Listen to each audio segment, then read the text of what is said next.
अस्सलाम वालेकुम नाज़रीन, मैं हूं वसीम अली और आप देख रहे हैं Wasim Ali official YouTube channel. नाज़रीन, जिस फैसले का इस पूरी कौम को बड़ी शिद्दत के साथ इंतज़ार था, आज सुप्रीम कोर्ट से वो फैसला आ गया है। लेकिन वो शख्स जिसे इस पूरी कौम से भी ज़्यादा शिद्दत से इंतज़ार था कि ये फैसला आ जाए, अब उस शख्स को मेरे ख्याल में ये फैसला फ़ायदा कोई नहीं दे रहा, बल्कि वो शख्स जेल के अंदर बंद है। और आपको बड़ी खबर ये भी दें कि अब आने वाले इलेक्शन के अंदर इमरान खान कंटेस्ट नहीं कर पाएंगे। इलेक्शन की दौड़ से इमरान खान बाहर हो गए हैं। कैसे बाहर हुए, मुकम्मल तफसील आपके सामने रखते हैं। और एक और बड़ी अहम खबर है कि सदर आरिफ अलवी बुरी तरह नाकाम हुए हैं और अलवी साहब को काम नहीं करने दिया गया। वो काम जो उन्हें पाकिस्तान का आइन जिसकी इजाज़त देता था, जिसका हक उन्हें दिया गया था, उस काम को इन्हें करने की इजाज़त नहीं दी गई। क्या तफसीलात हैं आपके साथ शेयर करते हैं। लेकिन उससे पहले हमारी आपसे एक ही गुजारिश होगी कि अगर आपने अभी तक हमारे चैनल को सब्सक्राइब नहीं किया तो काइंडली अभी हमारे चैनल को सब्सक्राइब कर लीजिए। इंतज़ार किस बात का है, और साथ में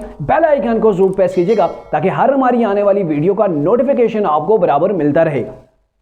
नाज़रीन, पहले बात कर लेते हैं सुप्रीम कोर्ट के बड़े फैसले के हवाले से कि जिस फैसले का इस पूरी कौम को शिद्दत से इंतजार था, वो था इलेक्शन का। और आज सुप्रीम कोर्ट के अंदर इलेक्शन कमीशन ने इलेक्शन की डेट अनाउंस कर दी है। 11 फरवरी को पाकिस्तान के अंदर जनरल इलेक्शंस होने जा रहे हैं, जिन इलेक्शन ने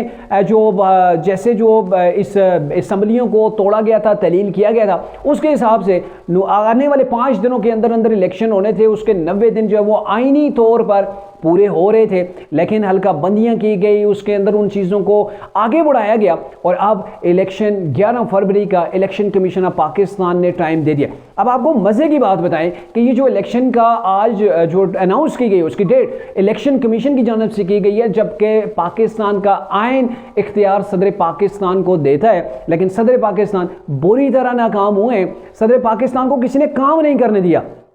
आज सुप्रीम कोर्ट के अंदर क्या हुआ, पहले वो आपको बताते हैं कि इलेक्शन कमीशन ने कह दिया कि हम जो है वो 30 नवंबर है उस तक जो है वो हमारी हल्का बंदियाँ जो है वो डीलिमिटेशन का मसला था जिसको उठाया गया था, पीडीएम की गवर्नमेंट ने उठाया था और उसके ऊपर जो है वो एक इजलास बुलाया गया था। उसके अंदर जाके ये फैसला हुआ था, हमने जो मरदमशुमारी हुई है उसके मुताबिक नई हल्का बंदियाँ करनी है, तो इस इलेक्शन की डेट को थोड़ा सा एक्सटेंड किया जाए। तो इलेक्शन एक्सटेंड होते होते फरवरी के 2nd वीक तक पहुंच गए, जो पिछले दिनों कहा जा रहा था कि जनवरी के आखिरी हफ्ते के अंदर जो है वो इलेक्शन हो जाएंगे। तो अब क्या कहा गया कि 5 दिसंबर तक, पहले जो है वो 30 नवंबर तक जो है वो हल्काबंदियाँ मुकम्मल हो जाएंगी। 5 दिसंबर के बाद हम जो है वो इस इलेक्शन के शेड्यूल जारी कर देंगे। और आइन के मुताबिक 54 दिन होते हैं इलेक्शन कमीशन के पास कि वो शेड्यूल के बाद जो है वो 54 दिन के अंदर अंदर इलेक्शन हो जाए। और इन 54 दिनों के अंदर इलेक्शन कमीशन ने बेसिकली क्या करना होता है, इनकी जो प्रिंटिंग का सिस्टम होता है, जिन्होंने बैलेट पेपर जो वो प्रेस जो उनकी प्रिंटिंग करनी होती है, जो कागजात जमा होते हैं वो जमा किए जाते हैं, फिर उनकी जांच पड़ताल की जाती है, उनके ऊपर जो एतराज़ात होते हैं वो दूर किए जाते हैं। तो ये सारा सिनेरियो जो है वो 54 दिन के अंदर अंदर जो इन्हें मुकम्मल करना होता है। और यूँ इलेक्शन की डेट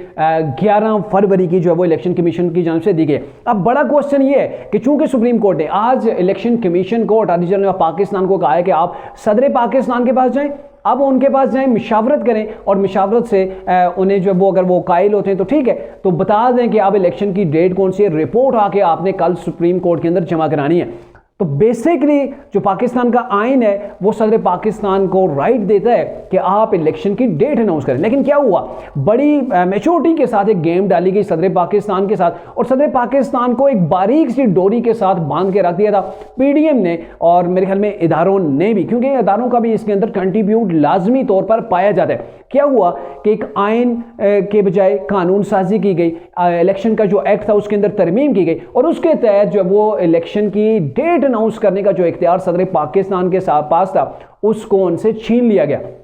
अब बेसिकली 2 चीज़ें, एक है आइन और एक है कानून। कानून आप बनाकर या कानून के अंदर आप तरमीम करने के बाद आप उसको फोकियत नहीं दे सकते आइन के ऊपर, जबकि आइन पाकिस्तान सदर पाकिस्तान को ये इजाज़त देता है कि आपने इलेक्शन की डेट अनाउंस करनी है। और यही वजह है कि आज सुप्रीम कोर्ट के चीफ जस्टिस काजी फायज ईसा ने ये किया कि दोबारा से अटॉर्नी जनरल इलेक्शन कमीशन को कहा कि आपने आज ही मुलाकात करनी है जो है वो सदर पाकिस्तान से। और जब मैं ये व्लॉग जो वो रिकॉर्ड कर रहा हूँ तो मेरे ख्याल में अलवी साहब के साथ उनकी मुलाकात भी हो गई होगी और मुमकिन तौर पर ये अंदाजा लग रहा है कि अलवी साहब अपनी तरफ से इलेक्शन की डेट नहीं देंगे बल्कि इसी डेट को तस्लीम कर लेंगे। वैसे वो चाहें तो नवंबर की भी डेट दे सकते हैं और इलेक्शन कमीशन उस चीज़ का पाबंद है कि फिर नवंबर के अंदर ही जाके मतलब इलेक्शन कराए, लेकिन उसकी पॉसिबिलिटी नहीं है, अभी ये चीज़ नज़र नहीं आ रही है। लेकिन ये है कि मोस्ट प्रॉबेबली ये चीज़ नज़र आ रही है कि सदर पाकिस्तान अब क्या करेंगे, ये जो 11 फरवरी की डेट दी गई है इसी को मन कबूल कर लेंगे, क्योंकि सदर पाकिस्तान के पास जब राइट था जिसकी वजह से इमरान खान इनसे नाराज़ हैं।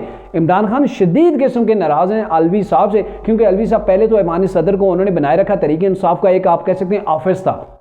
वहां से वो चीज़ आगे बढ़ती थी, वो चीज़ पास होती थी जिसका इमरान खान हुक्म देते थे। लेकिन अब क्या है, अलवी साहब के पास इख्तियार था कि आप इलेक्शन की डेट अनाउंस करें। अलवी साहब ने क्या किया, बड़ी सफाई के साथ बारीक किस्म की कार्रवाई ये डाली कि बजाय डेट देने के इलेक्शन कमीशन को लेटर लिखा कि आप ऐसा करें 90 दिन के अंदर इलेक्शन कराना लाजम होते हैं, डेट में नहीं दे रहा, आप क्या करें सुप्रीम कोर्ट से इस मामले में रुजू कर लें, सुप्रीम कोर्ट जो कहेगी आप वो कर लें। तो अब क्या है, सुप्रीम कोर्ट ने वापस सदर पाकिस्तान के पास भेज दिया कि देखें उन्हें इस डेट से कोई प्रॉब्लम तो नहीं है, अगर नहीं प्रॉब्लम तो ठीक है, आप शेड्यूल जो है वो आगे जाके जारी कर दें इलेक्शन का। तो अब ये चीज़ है, सदर आरिफ अलवी के पास बड़ा वाज़े तौर पर ये उनके पास चांस था इन्होंने वो रिस्क नहीं लिया और वो इलेक्शन की डेट दे सकते थे। यही वजह है कि तरीके इंसाफ ने शदीद मुखालफत की अलवी साहब की कि आप डेट क्यों नहीं दे रहे हो। अलवी साहब ने क्या किया, बारीक कार्रवाई, सिर्फ खत लिख दिया कि हाँ भाई मैंने अपनी तरफ से काम किया था, हालांकि उन्होंने उस इलेक्शन की कोई डेट नहीं दी थी। और अलवी साहब को कैसे बाज रखा गया, इलेक्शन कमीशन को जो पहली बार इन्होंने खत लिखा था तो उसके अंदर क्या किया,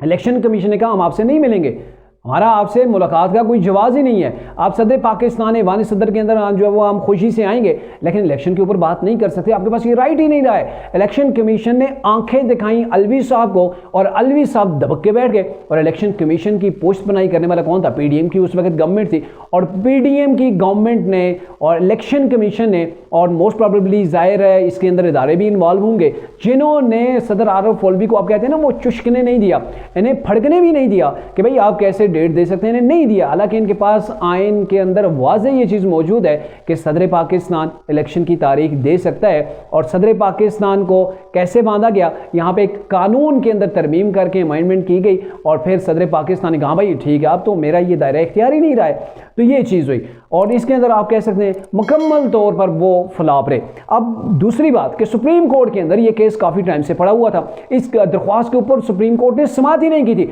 जस्टिस बंदियाल ने जब पंजाब के इलेक्शन का मामला था तो पूरी सुप्रीम कोर्ट को डिवाइड करके रख दिया था, लेकिन अब क्या हुआ कि सदर पाकिस्तान ने लेटर लिखा, कुछ भी हुआ लेकिन सुप्रीम कोर्ट ने बंदियाल साहब ने उस वक्त कोई एक्शन नहीं लिया, टेकअप ही नहीं दरख्वास्त हो गया। जैसे ही काजी फाइज ईसा आते हैं आपको पता है इन्होंने बड़े बड़े केसेस को टेकअप किया, उनके ऊपर दस्ती फौरी तौर पर जो है वो इंसाफ किया, फौरी तौर पर उसके ऊपर जो वो फैसले जारी किए गए। और ये भी एक बहुत बड़ा इशू था जो इशू बना ही नहीं सुप्रीम कोर्ट के अंदर, जब चला गया तो वहाँ पर ऐसे डिसीजन हो गया कि कोई इशू अब नज़र ही नहीं आ रहा है। और वो पहले बंदियाल साहब जो पंजाब इलेक्शन के ऊपर काफ़ी सरगर्म नज़र आ रहे थे, खुद ही जो है वो एक आम केस था उसके अंदर से जाके इलेक्शन की वो निकाल लाए थे, आज खुद नोटिस उन्होंने ले लिया था लेकिन यहाँ पर इस मामले के ऊपर उन्होंने बात तक नहीं की। और अब किया है कि अब इलेक्शन की डेट हो गई है, लेकिन बड़ी खबर ये है कि इमरान खान इस इलेक्शन के अंदर कंटेस्ट नहीं कर पाएंगे। इमरान खान इस इलेक्शन के करीब भी आपको भड़कते हुए नजर नहीं आएंगे, क्योंकि इमरान खान ऑलरेडी तोशाखाना केस के अंदर नाअहल हो चुके हैं। तोशाखाना की उनकी सजा मुअत्तल हुई है लेकिन उनकी जो नाअहली है वो अभी भी बाकी है। दूसरी बात, नवंबर के इसी महीने के अंदर लग रहा है एक महीना कुछ दिन होंगे, उसके अंदर ही साइफर केस के अंदर भी इमरान को सजा हो जाएगी और जब सजा हो जाएगी तो ऑटोमेटिकली वो नाअहल भी हो जाएंगे और इन्हें यहां पर भी नाअहल किया जा सकता है। और फिर उसके बाद 9 मई के केसेस उनके ऊपर ऑलरेडी पड़े हुए हैं। तो ये चीज़ है कि अब आपको पता है इलेक्शन का शेड्यूल हो जाएगा जो है वो दिसंबर के पहले या दूसरे हफ्ते के अंदर, वैसे तो 5 तारीख का बताया गया 5 दिसंबर को, लेकिन पहले हफ्ते के अंदर अगर शेड्यूल जो है वो जारी हो जाता है तो आप समझ लें कि जब वो डॉक्यूमेंट्स जमा होंगे तो इमरान जेल के अंदर होंगे और बड़े चांसेस हैं कि उस वक्त इमरान के ऊपर एक और सजा जो है वो मिल जाए, उन्हें दोबारा से नाअहल कर दिया जाए। तो अब इतना टाइम इमरान के पास बचा नहीं है कि तोशाखाना केस के अंदर जो उनकी नाअहली है उसके ऊपर जो वो उनकी जो दरख्वास्त जमा हो फिर उसके ऊपर फौरी तौर पर समाअत हो जाए और ऐसे ही जो अब जो साइफर केस के अंदर उन्हें सजा होने जा रही है उसके अंदर भी ऐसे। अब नवाज शरीफ का मुकाबला अगर इस आप इनका मुवाजना करें तो नवाज शरीफ के पास एक चांस है सुप्रीम कोर्ट बार की जानब से ताहयात नअहली के ऊपर एक पिटीशन पड़ी हुई है, अगर उसका रिव्यू हो जाता है तो ऑटोमेटिकली अगर उसके ऊपर फैसला आ जाता है कि कोई भी पॉलिटिशियन ताहयात नअहल नहीं हो सकता, जिन्हें वैसे तो नवाज शरीफ साहब को जो नअहल किया गया था वो ना तो अल अज़ीज़िया रेफरेंस था, ना ही एवनफील्ड था, ना ही तोशा खाना था, बल्कि उनको पनामा केस के अंदर नअहल किया गया था जिसके अंदर जवाज बनाया गया था आकामा को। तो वो चीज़ें, लेकिन नवाज शरीफ के पास चांस है कि अगर उनकी पिटीशन सुप्रीम कोर्ट के अंदर जो पहले से पड़ी हुई है या नई पिटीशन जाती है उसके ऊपर जो वो समात होती है, तो अभी उनके पास टाइम है कि वो उस नअहली को ख़त्म करवा सकते हैं। लेकिन इमरान खान का दूर दूर तक कोई नामो निशान नहीं है कि वो इलेक्शन लड़ेंगे। हालांकि वो इमरान खान जो इलेक्शन के लिए, इलेक्शन की डेट लेने के लिए उसने पंजाब असम्बली को तहलील किया, KPK की असम्बली को इलीगल तौर पर आप देख लें कि उन्होंने डिक्टेट किया, वो उसका हिस्सा भी नहीं थे, लेकिन वहाँ पर उस असम्बली को भी इन्होंने तहलील किया और फिर भी उन्हें इलेक्शन की डेट नहीं मिल सकी। बंदियाल साहब ने एड़ी चोटी का जोर लगाया कि इलेक्शन की जो 14 मई की डेट दी गई है उसके अंदर पंजाब के अंदर इलेक्शन हो जाए, लेकिन फिर भी इलेक्शन नहीं करवाए गए।